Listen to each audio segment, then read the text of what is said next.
I may put this at the beginning, but I may edit it at the end. I just thought about this, and I actually apologized to somebody about this a little while ago, because they tell me different things about their situation. So to summarize really quickly, hopefully, I've already kind of mentioned the whole thing of being the unpaid therapist. It's more problematic because it's typically the people who don't like me, and that's how these situations often go for people in certain types of people in bad situations, and the CPTSD side of the people pleasing. But generally, till this day, even in recent times, even grown people just tell me different things. Some things they probably maybe shouldn't anyways, because they just say that I seem humble and I won't judge them or whatever. But to get to the point, it's not like I don't care, but I do kind of sometimes feel like I don't really have the ability to feel emotions or really care about things that people tell me. And it's really, I don't even know how else to put it. I don't know if it has something to do with the isolation as well, or maybe some type of burnout or something.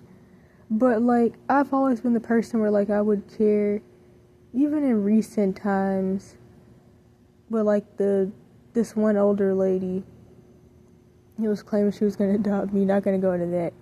And she would drag me on these car rides where she would say she was gonna drive us off a cliff and stuff.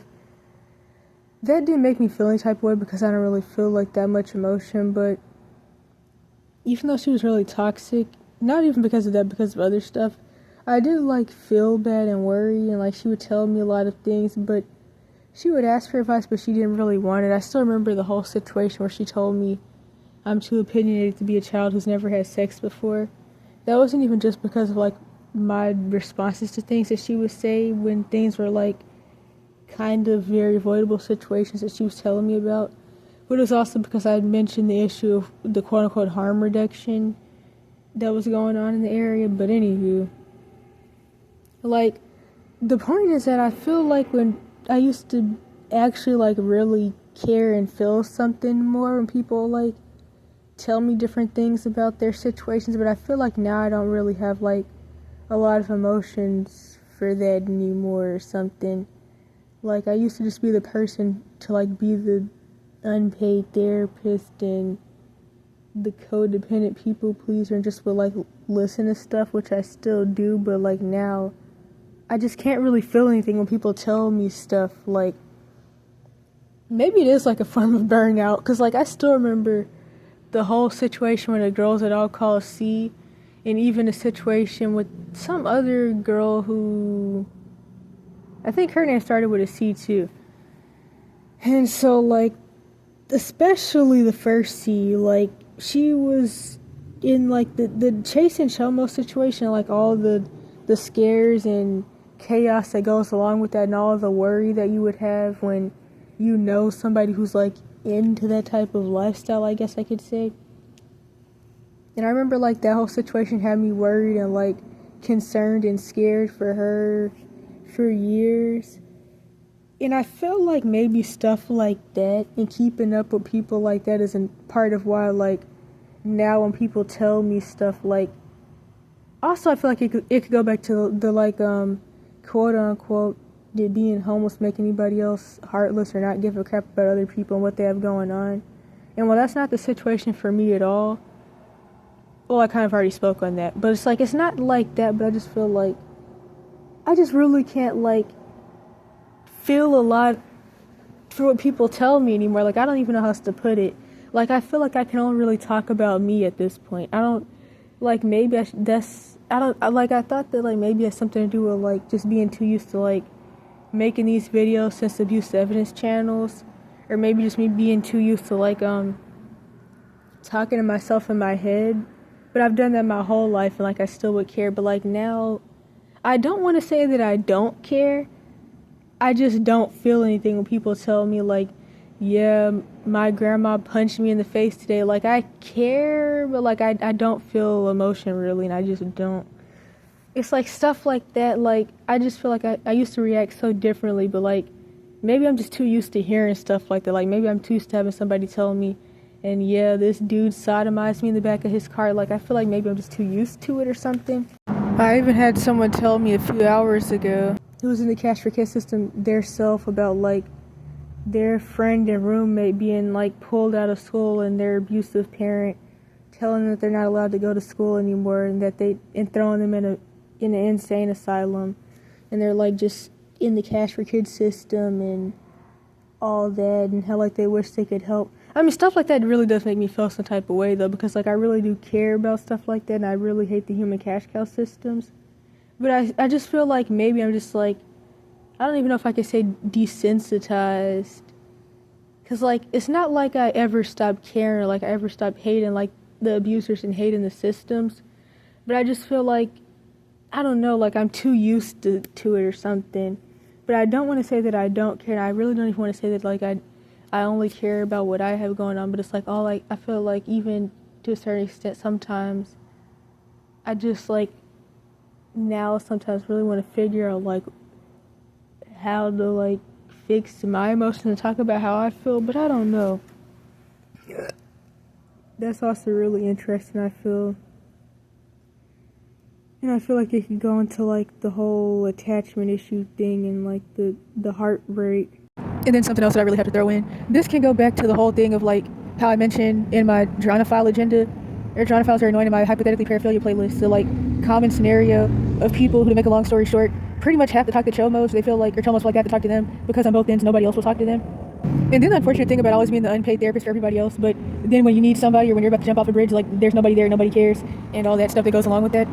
That's why it's good to like not play these games with people and to just be by yourself. And I've always said that like generally, I wouldn't want to hurt anybody else, and I wouldn't want anyone to hurt me. And that's another reason to like hide in a cave somewhere. But generally, through no fault of my own, my situations that I've been in the past couple years have been really isolated anyways. However do you break my heart?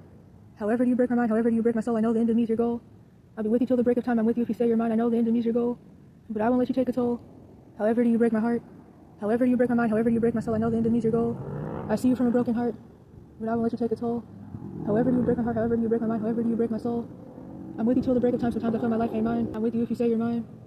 Please don't go. Save my soul. Take my soul. Please don't go. But then there's also the other part that came to me in a dream. Because like the instrumental that this had on, that I wrote this to, this was a long time ago. I haven't really wrote anything in years. But the instrumental, like I had this one dream at like early 14 where I had like dreamed about the instrumental and something else that could go over it. But I'm not really sure how well it fit with like the BPD heartbreak side. But I think I might have made a video about it before. But it was pretty much like something like this: 2450, 3450. I'm gonna have to run before the choppers come and get me. Spraying out this heat, letting out my energy. Sometimes I feel like everyone in the world, they want to finish me. I don't remember exactly how it all went though. But I just remember like the however part.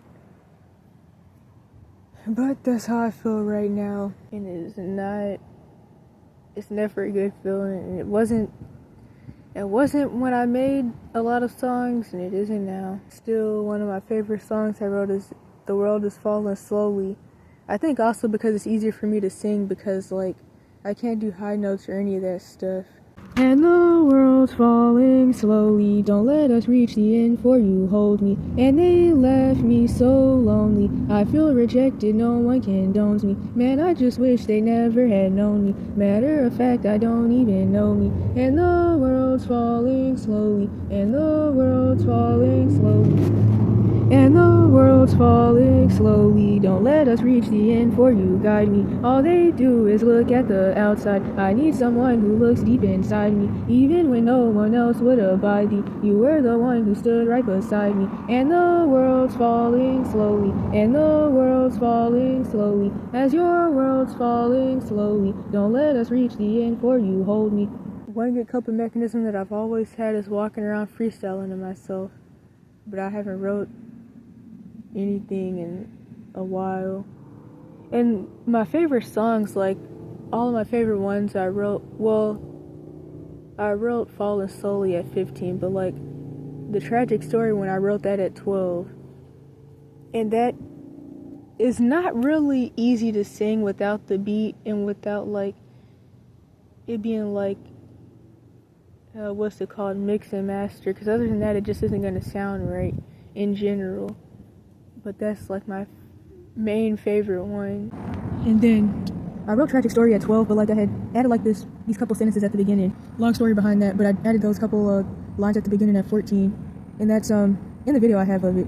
And it went like, I said I can't sleep at night. I said I'm all alone. They said you got to be alone to fight. I said they can't be true. And then they told me, well, that's quite what's right. Someone has to pay the price. I'll be the living sacrifice. Without even thinking twice, tell me, can you see the light?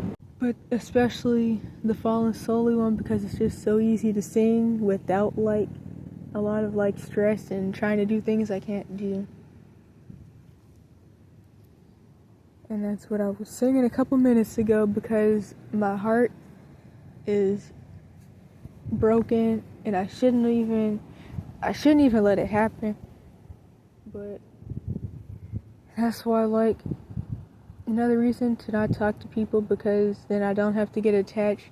Not that that's like what I'm usually doing. I'm really just in isolating situations throughout my life through no fault of my own. But I can say that, like, when I finally do get the chance to talk to people, especially people that are actually my age, it just, well, talking to people in general, I always remember why I stopped talking to people or why I'd rather not. But like, especially in situations like this, it's just like, that's why I didn't want to get attached, because I knew that like this would happen. Not that anything really like necessarily happened. There's so much I could say about that, to be honest. I could just make like a video just about like, not even the attachment side, but just, well, I guess the attachment side would have to be in the video, because like it would just be impossible to explain without talking about the attachment issues. But it's like, I knew this would happen. In fact, I was writing, well, no, I thought about this a few weeks ago, and I ended up writing it down and taking note of it in my old notebook, though, because after I finish them, I throw them away, because every time I have a run-in with law enforcement, they go through all my notebooks. I remember, like, when Border Patrol went through my dream journal, my song journal, my calendar, and I was like, at least I just recently cleared out my song journal, because, like, I don't have that anymore anyways, but I was like, at least I cleared it out recently, because I would have went to jail and probably could still go, depending on, like, what she really reads and she stumbles upon first. But I don't even remember. Oh yeah, I remember what I was saying now. But anywho, I was thinking about this, and it was like, can I really tell the future, or do my fears just come to life? And that revolved around the whole thing with me, with some police situation a little while ago, a couple weeks ago. But I don't even know what to say about that. It's just like, why? Why did I even? Why? And like, see, I knew that I was losing it, because I just had too many like unrealistic fairy tale love maladaptive daydream stories going on in my head. Like, I knew that I was losing it, because I just knew that it wasn't going to happen. I just knew that, like, OMG, I just, like, it was just too good to be true. It was too fake. I just knew that there was no way possible that, like, I really wanted the hope that it wouldn't, but it's kind of like, would it have happened anyways? Like, I just, like, why? Like, what in the world? I just feel really, like, played with right now. Even though it was, like, another BPD bullcrap one-sided relationship that didn't exist anyways. But, like, I still feel like, I don't know. And see, this is why I can make a whole video about, well, I've talked about this before, especially since 14, but like on the abusive evidence channels, but like the whole hypersexuality thing since really 3, but mainly 4, and then like a lot of limerence stuff and a lot of romantic obsessions, well, really like in elementary, and it just caused so many issues. But I just feel like with the attachment issue side, like, screw the, like, sexual perversion part, screw the mommy issue, screw the limerence. Like, I feel like it's just, I think since, like, dating stuff is so big, and, like, that's, like, one of the main things I see, because it's easier for people to, like, have boyfriends and girlfriends and, like, really create, like, a real family, and like, just, how do I put it? I know I used to say that, like, I only ever seen people really be able to connect to each other. And that's something else I have to throw in. I can say that, like, originally I was kind of worried because, like, these people were drinking and making me, well, let me not go into that. And so, like, I'm not gonna lie, one of them really does want to get with me, but it's still kind of like, I fall in love with everyone I meet, but also everything kind of started off with me feeling like, oh, they just want to have sex with me anyways, and that's the only reason they're talking to me. And I mean, I'm just too used to that as well, but I'm gonna make a BPD video soon and go over, like, some posts that I was reading earlier to try to cope. But I don't know, it just really confused me. But it's like, I mean, I didn't want this to work out because I knew, like, all the issues that would revolve around this and how this could go, but it's still kind of like, what in the world? Because, like, I thought that, like, you wanted to have sex with me from the get-go. Not that that's what I was trying to do, but I just thought that, like, they liked me, like, a different way, but now it's kind of like, now it almost seems like I made them uncomfortable, and so now I'm in, like, a sexual way. And I feel like, well, I don't want to do anything sexual because I've been going in the sexual version the past months of me being where I'm at now because of, like, one, getting over sexual addiction, and then two, like, constant harassment from, like, chomos and stuff. But it's like, I don't really know how else I would connect with anyone, but it's like, it's also kind of annoying.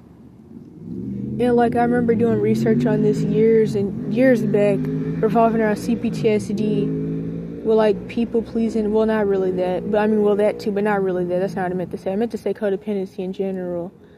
And, like, just being, like, attracted to emotionally unavailable people, and just unavailable people in general.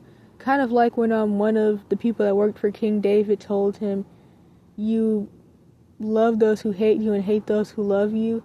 And it's like, I've been wanting to make this post that I know, like, nobody's gonna look at, but, like, why do the people who, like, are really toxic and treat you like the worst, also the people that, like, quote unquote love you the most, like, those are the people that won't, like, leave you on, like, red and seen, well, I guess that's the same thing, that won't, like, either leave you on red or just, like, not look at your messages at all, which all of that is part of why, like, by 14 I just completely, like, stopped talking to people. I was talking to too many people that didn't like me anyways, tired of playing unpaid therapist while in my own situation, my own abuse situation that I could have died from any moment. That's what really helped me focus on myself.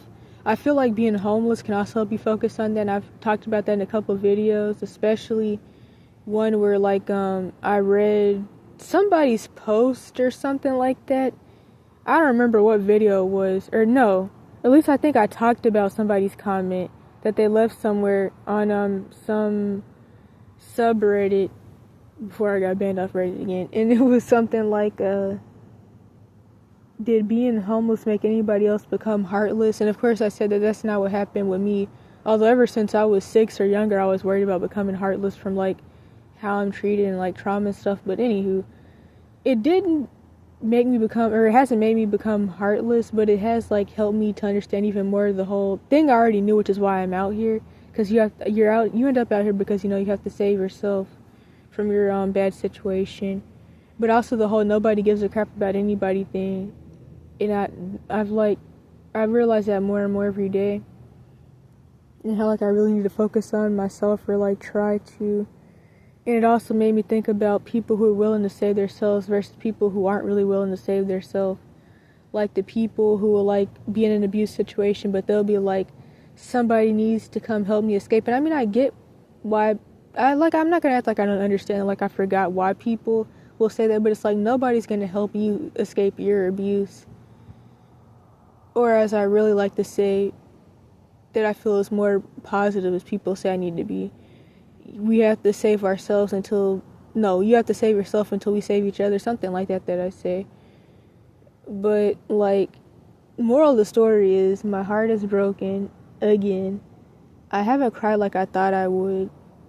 Like, oh no, going back to the point though, like, why, I've always hated this.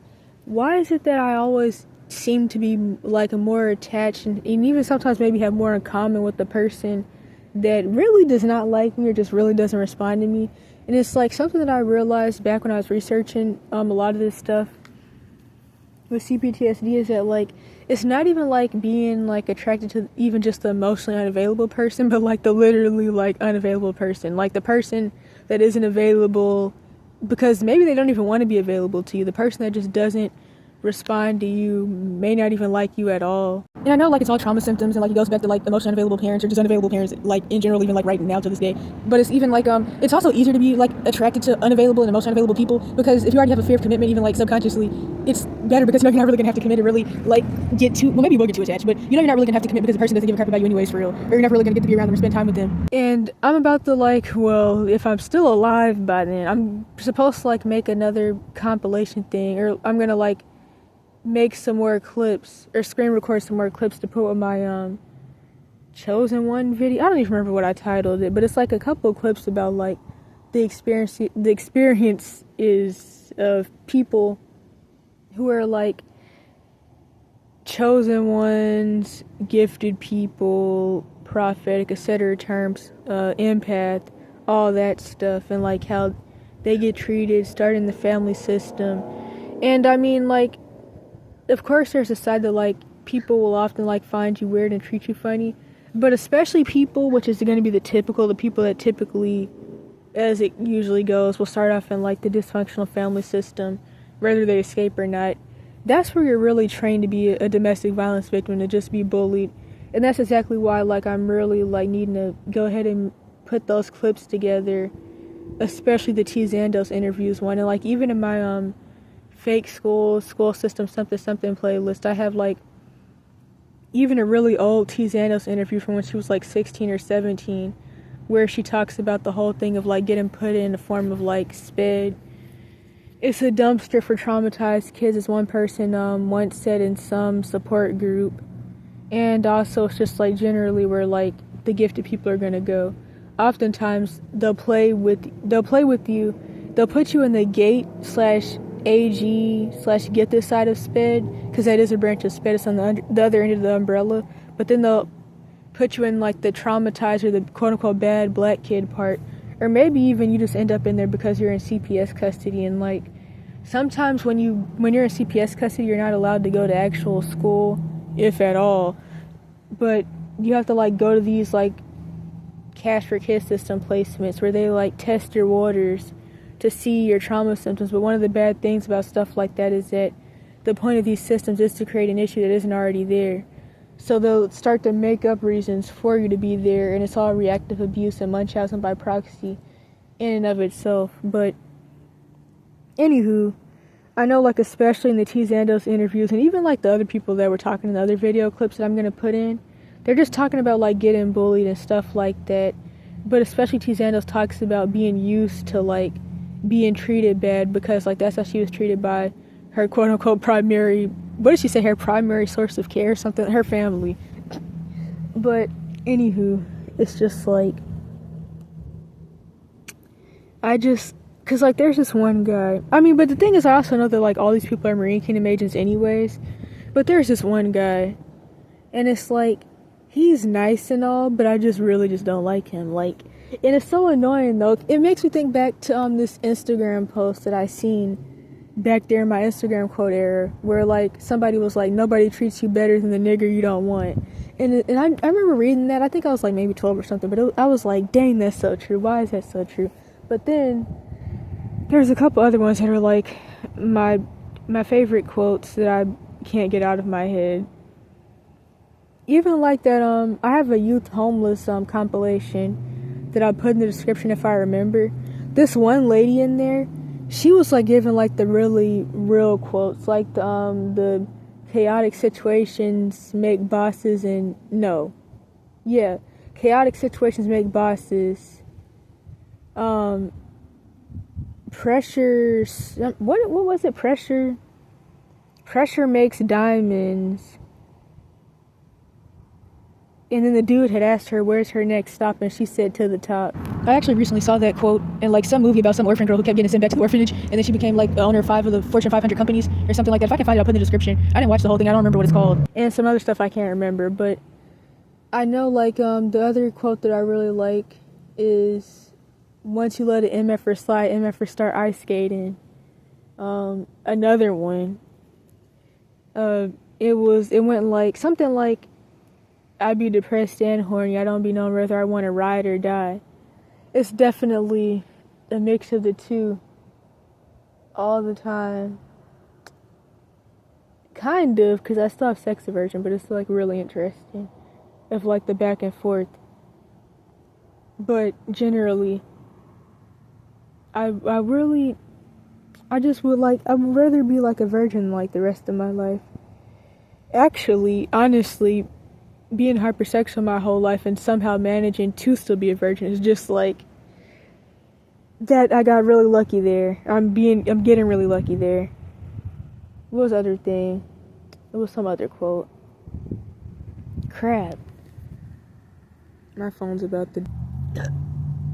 Okay, I had to burp for like a second, but I remember this one. This one is really good. This is actually, even before I started like researching CPTSD and cluster Bs and stuff like that more, this quote was like really, really what I needed to hear.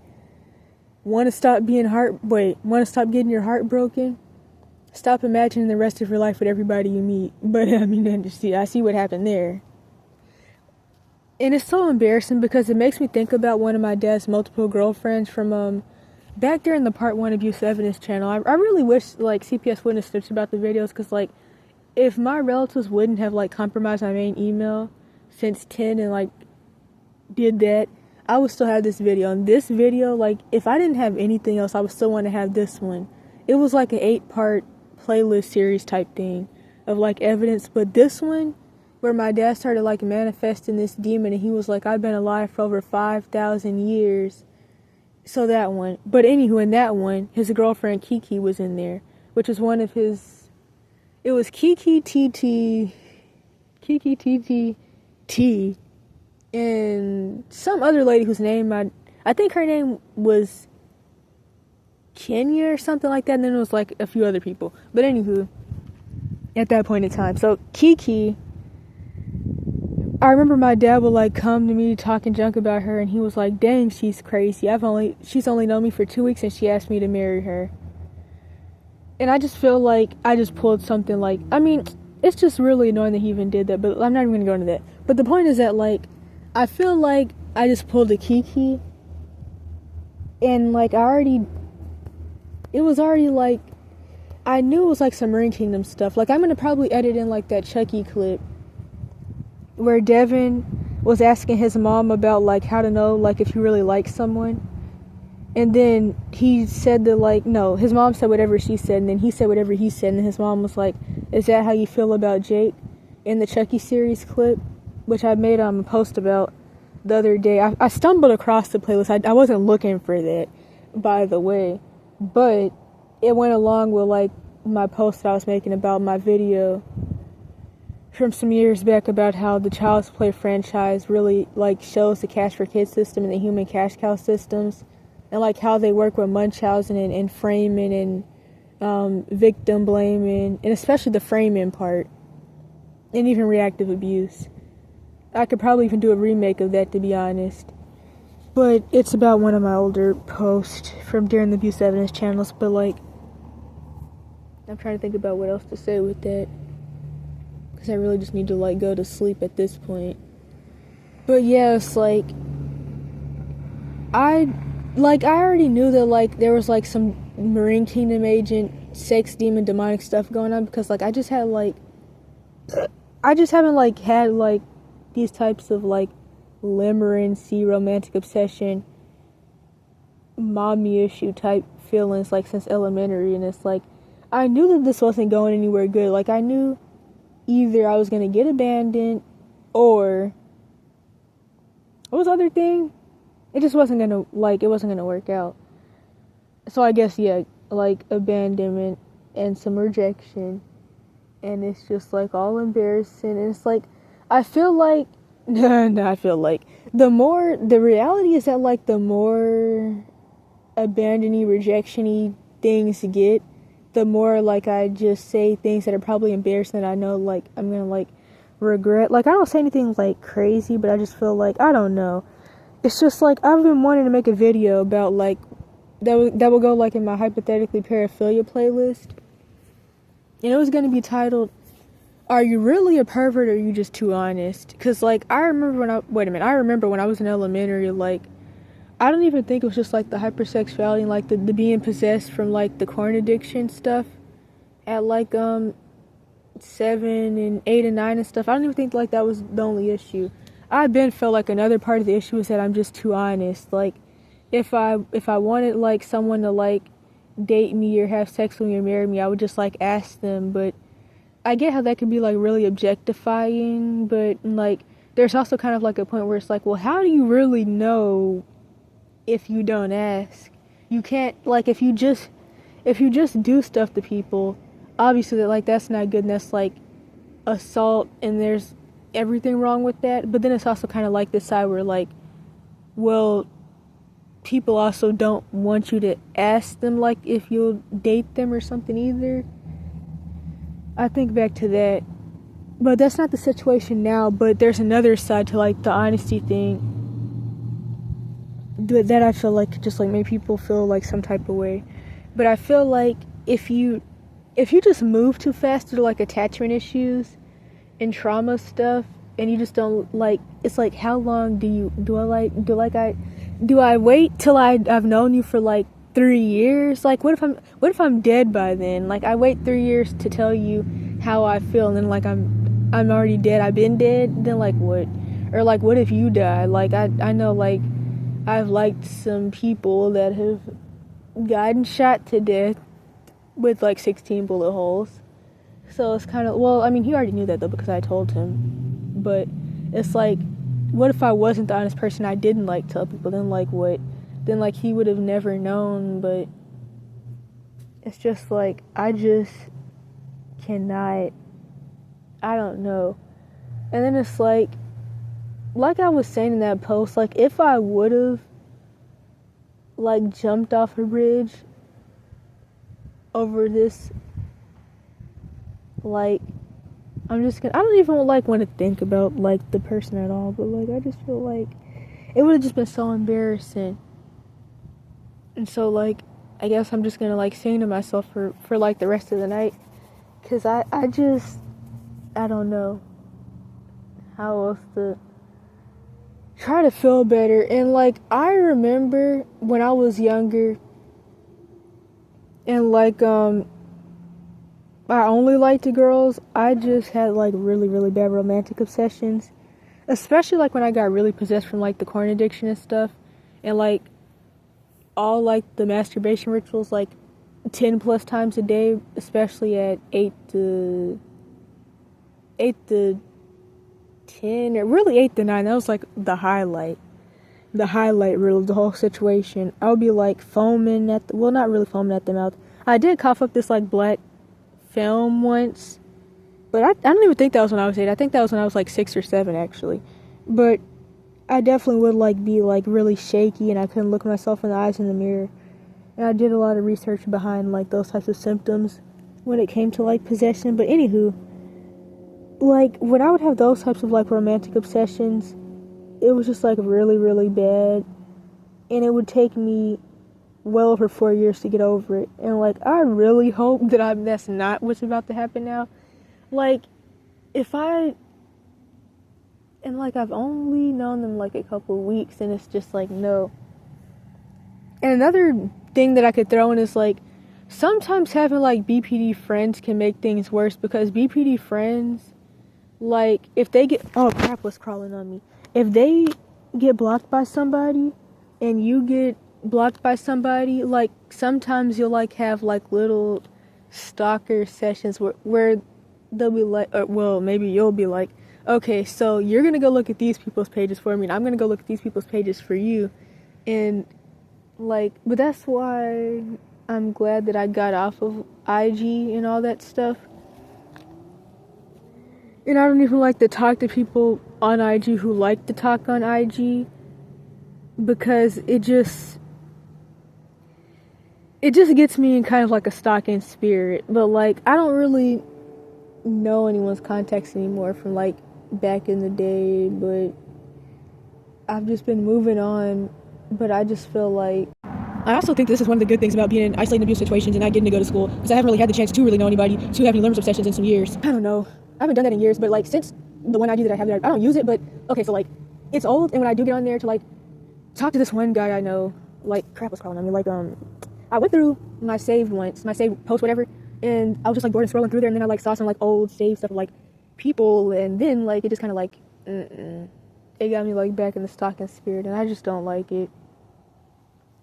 Like, how do you, what's that thing that girl used to say? Like, she has to check on them to make sure that they're okay. But I don't even know. Like, I couldn't even say that for me, but the point is, like, I just want to cry, but the tears usually won't come out. But surprisingly, they did eventually. Like, I guess that was last weekend. But I'm just splitting a lot right now. I just like, cause it's so embarrassing, cause I just feel like I made the situation worse a couple hours ago, and like I said some things that I mean it's not like I said anything bad, but I just really like kind of probably shouldn't have said some stuff that probably made things more embarrassing, because like they already don't want to get with me. But it's like, why do I just not like, I just don't like the people who like me. But I feel like another thing with this is that this is also like a petty type, I mean not petty, I didn't mean to say that it is petty, but pity. I feel like this is like another pity situation, kind of like older people, especially like older women. I've talked about this before in a couple of videos. In fact, I have a video that I forgot about titled pity is manipulation or something like that, on both ends. Not that I want people to pity me, that might not even be the title, but I don't want people to pity me. But it's like, I feel like one of the bad things about being in like just being in like a not good situation, people know that you're gonna attract like predatory people, other people who are like in like the same realm but may not be trying to get out of it. But you're also gonna attract people who like pity you, and I really don't like that, because it's so fake. But it's also kind of like they don't really like you, they don't really want to be your friend, they don't really want to date you, they don't really want to adopt you. They just like feel like they're being nice because they feel bad, and like I hate that. Like that's gonna be one of the, I feel like when you're in like certain situations, like abuse situations, just bad situations, like some neglect type stuff, whatever in the world, like either people really won't want to be around you, they'll add to your abuse, or they'll just like see you as like a pity party. And I just feel like it's hard to like sometimes establish like real connections, because you're just seen as like this, oh dang, their life is screwed up. And it's like, that's not how I want people to see me. But I know like it's so weird though, because like being out here is better and safer in many ways in my previous situation, but I feel like people just see homelessness different, or visible homelessness different, to where like people will just like now, I was seen as a pity party before, but I feel like I'm like visibly like a pity party now, and I just don't like being seen that way. I'm not even gonna lie. But I just don't even know what else to say about it. There's another quote that I really want to, I don't know if I said this, there was this one IG quote, it feels like everything is coming together and falling apart all at the same time. I felt like that a lot of times throughout my life, but like, I would say especially like when you run away and you escape an abuse situation. Ow, crap, what is biting me? You're made to feel like, hold up, you're made to feel like there's gonna be this like, there's a lot of ants over here actually, like there's gonna be this okie-dory, don't think that's how that saying goes, type thing going on. But honestly, that's not, it definitely takes time to figure things out, but I'm not even gonna lie, as people should know, people aren't always able to due to different reasons.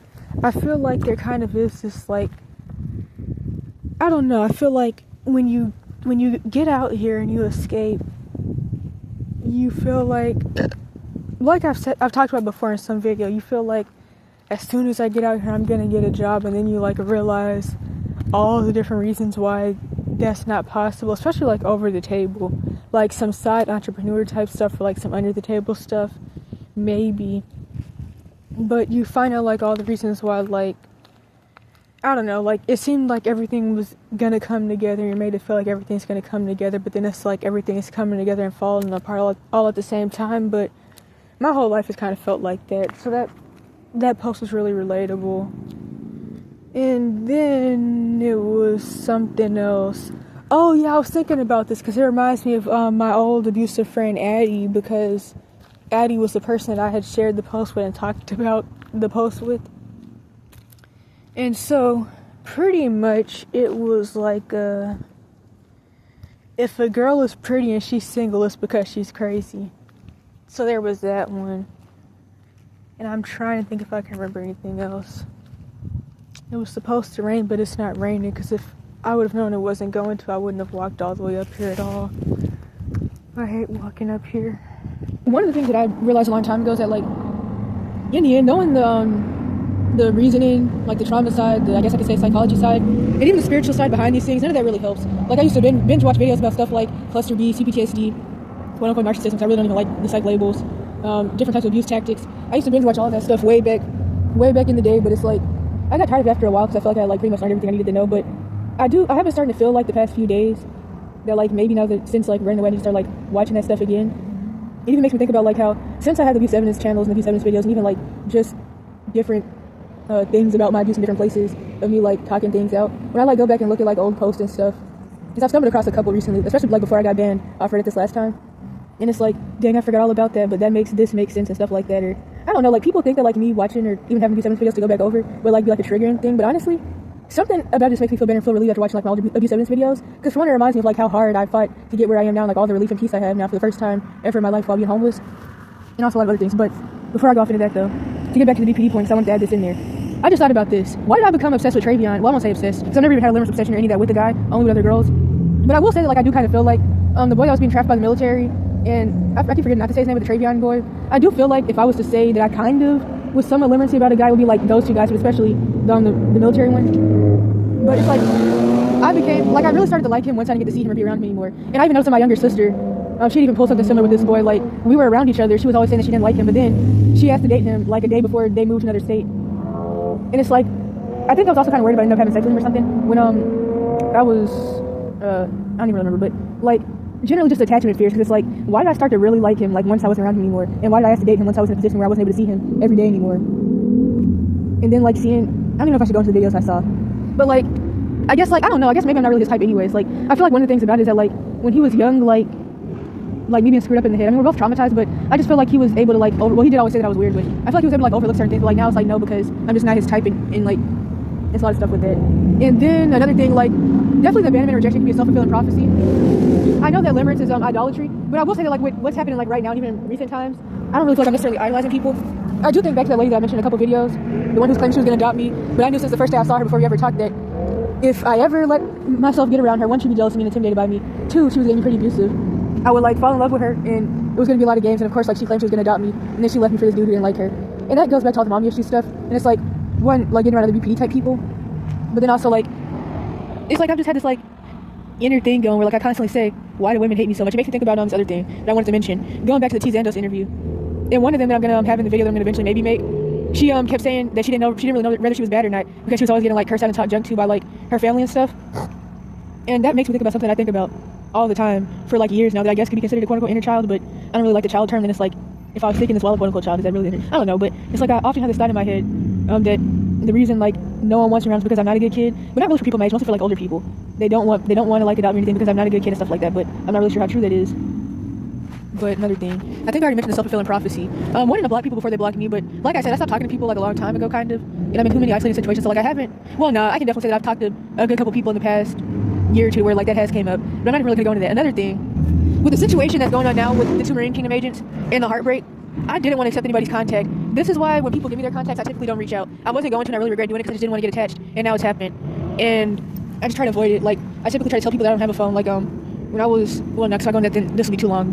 And I've always worried about like ending up like my dad, because of course like since like both my parents are Jezebelic, or the quote unquote narc term, I really don't like that term anymore. I don't like psych labels in general, but since they're like narc and I have like a quote unquote narc family system, of course there's like a lot of PD in the usual generational marine kingdom and sexual perversion and predatory spirit stuff. And so to make a periodically long story short, I've worried about ending up with like a 50-year restraining order like my dad. And it's like he makes these Facebook posts talking about it's been however long or however many years since the police have surrounded my house. And it's like he's making it sound like it's about like something else, but it's like he's talking about situations where there are warrants out for his arrest for years, because obviously they weren't looking for him, for harassing phone calls against my old quote-unquote stepmom and probably even a couple other side people. And then like I've always came off to people more like a dude. Like I even remember a time where honestly somebody said like how I had really felt anyways, where this one boy was like, you act like a white boy. I'm not gonna go into that story, but the point is like I've always been pretty sure that I'm intersex anyways, but I mean there's also probably a spiritual side of that, but if it is more physical than spiritual, I've always came off like a dude. And like since a lot of people have like a lot of trauma with guys, and there's like a lot of anti-men stuff even aside from like the trauma thing, because as I've said before, I really feel like if you have two healthy, safe parents, which is not that common, you really can't be a feminist or misogynist, because even if like other guys are unsafe, you know that like your dad would protect you. But anywho, to get to the point, like I feel like that makes things worse, because it seems like just interacting with like other girls and even like older women, it just seems like I always kind of, well not always, but a lot of times I will come off as a creep, even though like I'm not, I don't know, it just makes you think back to this thing that my older neighbor sister said in this one video I had on the Part 1 channel, when she was mad at me because me and my mom's boyfriend were like talking, not together but separately, about the whole thing with like them driving my older scapegoat sister crazy and her getting essayed by my mom's husband. And so my sister had like did this whole manipulation rant argument thing for like some hours. And anyways, in that video she ended up saying you and your dad, because I have a whole video about the whole thing with like my dad and like how even though she's my one full sibling, my older neighbor sister who my mom lives with again, I think, like she will sometimes say your dad instead of our dad, due to all the stuff that happened with how he was treating other people, his other kids like crap. And so anywho, she was like, you and your dad treat women like SHIT. And it was just like, well, and I mean, now I'm thinking about it, especially like I was thinking about it last night. I guess you could also mean like the whole thing with, as people would always call her a mommy dearest. She's always enabling and like taking up for our mom's manipulation and parroting things that our mom says and even did that she really had nothing to do with, that had really no business even being a part of, because she's supposed to be the kid, not the person helping our mom do like her little, I don't even know how to explain it because it would be hard. It's like a lot of stuff. But anywho, I guess like she also meant like her feeling some type of way about me and oh no, hold on, I'm about to get this all screwed up. Me calling our mom out, or not even really calling her out, but I guess like not liking the manipulation, all the abuse, and not like playing cognitive dissonance. But I know that she mainly meant, and even then I knew that she mainly meant things that I did in elementary and all the sexually acting out. But it's still kind of like, I do still think about that, and especially like in situations like I'm in now. But it's kind of like, I don't know, like I even had that lady that was claiming that she was going to adopt me, that I mentioned in a couple videos revolving around different scenarios that went down. And I remember she told me that I act like a where's my hug at dude.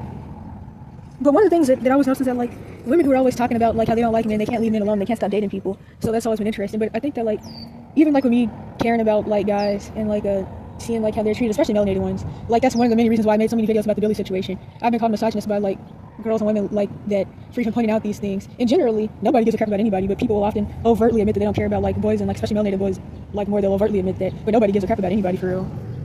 And then like I even remember like I've been trying to get over the generational marine spirits and the sexual addiction, all the stuff that revolves around that.